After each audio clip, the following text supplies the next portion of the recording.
देख रहे हैं SPN9 न्यूज़। SPN9 न्यूज़ में आपका स्वागत है और मैं हूं आपके साथ नेहा। आपको बता दें कि आम आदमी पार्टी के नेता राघव चड्ढा ने रविवार यानी कि आज एक प्रेस कॉन्फ्रेंस की। उन्होंने कहा कि पंजाब की वीर भूमि पर जन्मे अमृतपाल जब जम्मू कश्मीर के राजौरी में लाइन ऑफ बॉर्डर पर थे तो उनकी मृत्यु देश की सेवा करते हुई। जब उनका पार्थिव शरीर लाया गया तो अग्निवीर योजना की सच्चाई सामने आई। जब यह योजना आई थी तब भी आम आदमी पार्टी ने आशंका जताई। जब पार्थिव शरीर लाया गया तो कोई सेना का यूनिट साथ नहीं आया। इस अग्निवीर योजना के चलते ना उन्हें कोई पेंशन दी जाएगी, ना ही कोई शहीद का दर्जा दिया गया। क्या यह है अग्निवीर योजना की सच्चाई? आपके राज्यसभा सांसद राघव चड्ढा ने यहां पर केंद्र सरकार पर हमला बोला है और इसी से मिलता जुलता आज एक वीडियो हम आपके लिए लेकर आए हैं। तो सबसे पहले हमारा ये वीडियो देखिएगा। बहुत स्वागत। एक महत्वपूर्ण विषय पे आज की इस प्रेस कॉन्फ्रेंस को बुलाया गया है।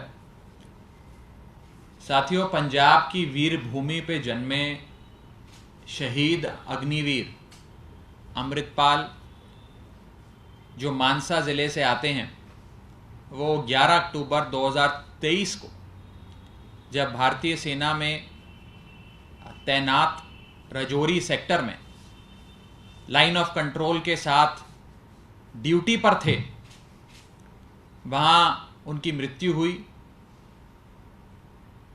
और उस मृत्यु के उपरांत जब उनके पार्थिव शरीर को उनके गांव मानसा ज़िले में स्थित उनका गांव कोटली कलां लाया गया तो अग्निवीर स्कीम की सच्चाई देश की जनता के सामने आई। आपको याद होगा कि जब अग्निवीर योजना भाजपा सरकार लाई थी सेना में युवाओं की भर्ती को लेकर, तब अग्निवीर योजना के बारे में कई सारी आशंकाएं जाहिर की जा रही थी। आम आदमी पार्टी ने भी बड़ी बुलंदी से अग्निवीर योजना की आशंकाएं जाहिर करी। कई महत्वपूर्ण प्रश्न उस योजना से संबंधित भारत सरकार पे, मोदी सरकार पर दागे, लेकिन उस समय भाजपा सरकार की कान पर जू नहीं रहेंगी। लेकिन आज ये कहने में मुझे कोई गुरेज नहीं है कि जिसका डर था वही हुआ, जिसकी शंका थी वही हुआ। जब शहीद अग्निवीर अमृतपाल जी के पार्थिव शरीर को उनके गांव कोटली कलां लाया गया, पंजाब में स्थित मानसा जिले में कोटली कलां गांव लाया गया, तो ना ही उनके साथ कोई सेना का यूनिट आया।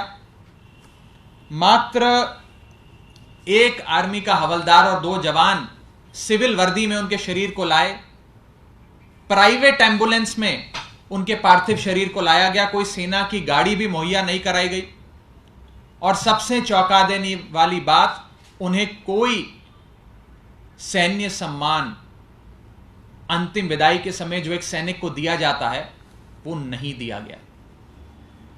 इस अग्निवीर योजना के चलते उन्हें और उनके परिवार वालों को ना ही कोई पेंशन भी दी जाएगी और ना ही उन्हें कोई शहीद का दर्जा दिया जाएगा।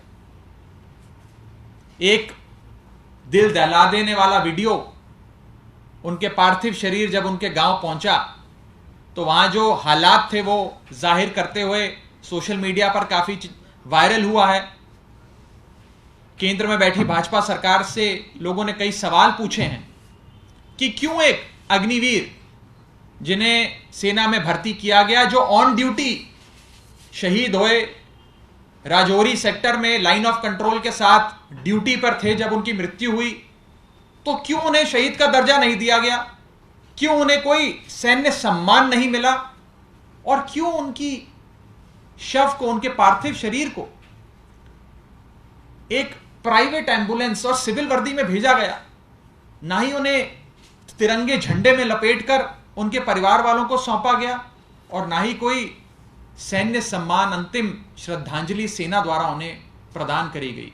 क्या यह है अग्निवीर स्कीम की असली सच्चाई? इस विषय में आगे बढ़ने से पहले मैं एक महत्वपूर्ण अनाउंसमेंट करना चाहता हूं, घोषणा करना चाहता हूं। आप सब जानते हैं कि आम आदमी पार्टी, अरविंद केजरीवाल जी की आम आदमी पार्टी सैनिकों का अपमान नहीं देख सकती। और हमेशा सैनिकों के और उनके परिवार वालों के सम्मान में मैदान में खड़ी नजर आती है। और इसी भाव के चलते आज आम आदमी पार्टी की पंजाब सरकार ने यह फैसला लिया है कि शहीद अग्निवीर अमृतपाल जी को पंजाब सरकार 1 करोड़ रुपए की सम्मान राशि, उनके परिवार वालों को सहायता राशि देगी, उन्हें शहीद का दर्जा देगी और इसी के साथ साथ इस शोक की घड़ी में उनके परिवार के साथ कंधे से कंधा मिलाकर खड़ी होगी। जब भाजपा सरकार ने शहीद अमृतपाल जी को, अग्निवीर अमृतपाल जी को कोई सैन्य सम्मान नहीं दिया, अंतिम श्रद्धांजलि नहीं दी, तब पंजाब पुलिस को, मानसा जिले की पंजाब पुलिस को जब यह बात पता लगी तो पंजाब पुलिस ने अंतिम विदाई के समय पूरे स्टेट ऑनर्स और राजकीय सम्मान देने का फैसला किया और उनकी अंतिम यात्रा पे पंजाब पुलिस ने सम्मान के साथ, राजकीय सम्मान के साथ उन्हें अंतिम विदाई दी। साथियों, हम परमात्मा से प्रार्थना करते हैं कि शहीद अग्निवीर अमृतपाल जी को अपने श्री चरणों में स्थान दे। लेकिन आज इस इंसिडेंट के बाद केंद्र में बैठी भाजपा सरकार की नीतियों पर एक बहुत बड़ा प्रश्न चिन्ह खड़ा होता है।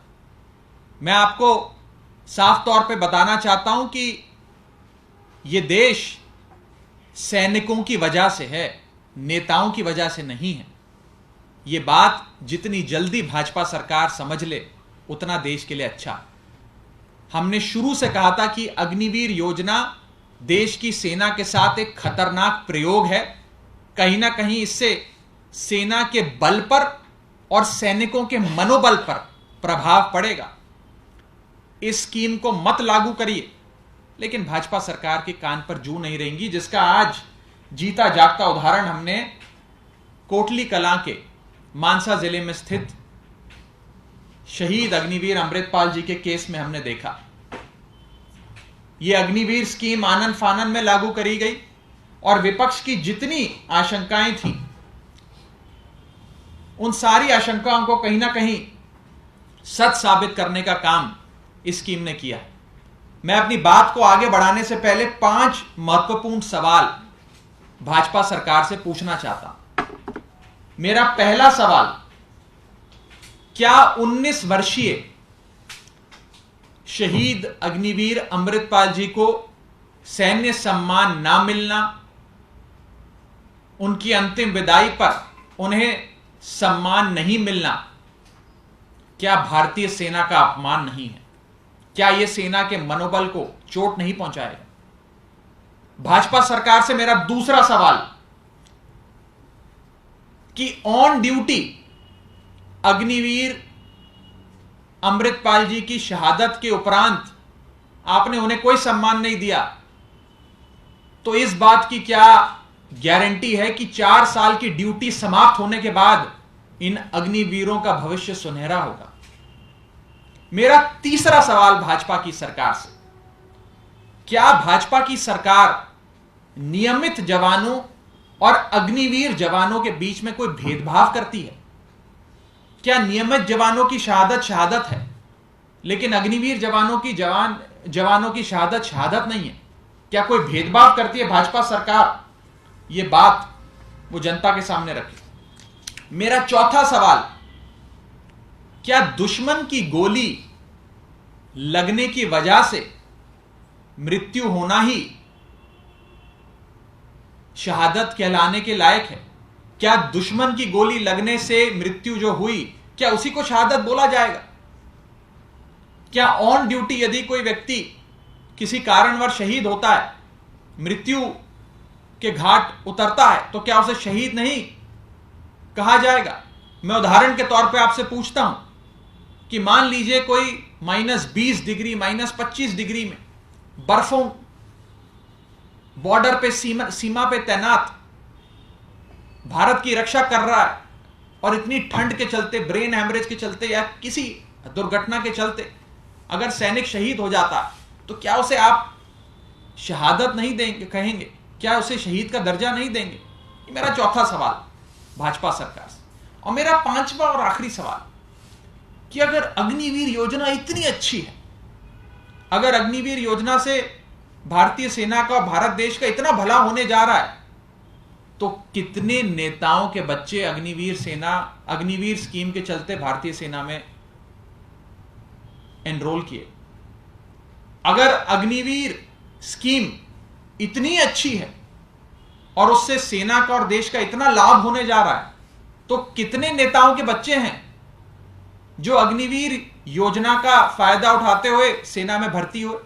कितने नेताओं के बच्चे हैं जिन्होंने अग्निवीर बनने के लिए फॉर्म भरा और सेना में भर्ती हुई? ये मैं पूछना चाहता हूं भाजपा सरकार से।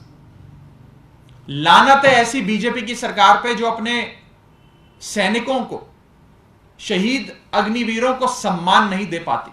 तो आपने वीडियो देखा, वीडियो देखकर आप भी हमें बताइए कि क्या आपको भी ऐसा लगता है कि जो अग्निवीर योजना आई है ये हमारे जो नौजवान हैं उनके लिए कितनी सही है और कितनी खतरनाक है? तो फिलहाल के लिए इतना ही, फिर आपसे मुलाकात होगी किसी दूसरे मुद्दे पर। तब तक के लिए देखते रहिएगा SPN9 न्यूज़। धन्यवाद।